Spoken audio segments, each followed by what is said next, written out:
आज आपण जिभेला चव आणणारा आणि झटपट होणारा असा चमचमीत पनीर टिक्काची रेसिपी बघणार आहोत. चला तर मग रेसिपीला सुरुवात करूया.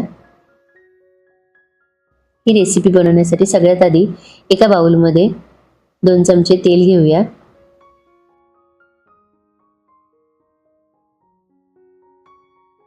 त्यामध्ये 1 चमचा मिरची पावडर आणि 2 चमचे बेसन घालून व्यवस्थित मिक्स करून घेऊया.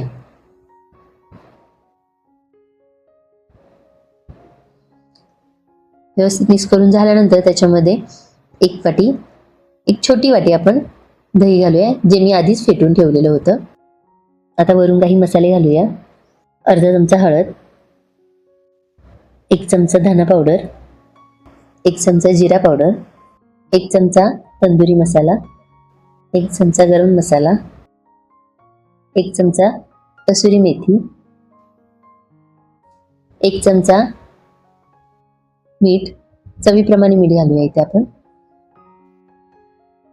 आणि 1 चमचा मिरची पावडर.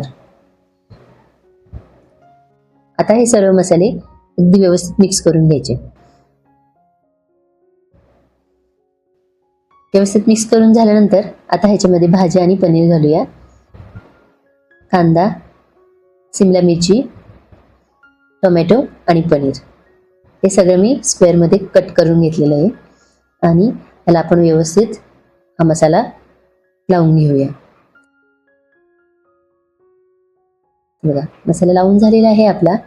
आता हे आपण 1 तासभर मॅरिनेट होण्यासाठी ठेवून देऊया.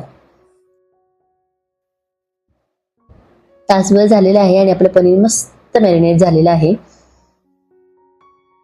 आता हे आपण स्टिकमध्ये लावून घेऊया. माझ्याकडे ही स्टीलची स्टिक आहे. तुमच्याकडे ही नसेल तर तुम्ही बाजारातून लाकडाची स्टिक मिळते, ती सुद्धा आणू शकता, किंवा जरी स्टिक नाही मिळाली तरी तुम्ही डायरेक्ट तव्यावरती सुद्धा रोस्ट करू शकता.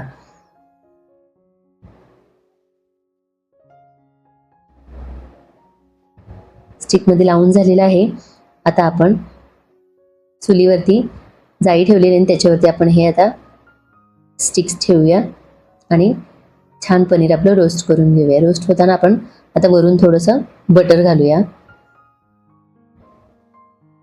बटर घालताच बघा मस्त अशी आग आलेली आहे वरती. याच्यामुळे बटर घातल्यामुळे आणि अशी आग आल्यामुळे मस्त असा त्याला एक फ्लेवर येतो आणि खूप पनीर छान लागतं. एक साईडने झालेलं, आता दुसऱ्या साईडने पलटी मारून आपण दोन्ही साईडने पनीर छान रोस्ट करून घेऊया. बघा, मस्त असं आपलं पनीर रोस्ट झालेलं आहे.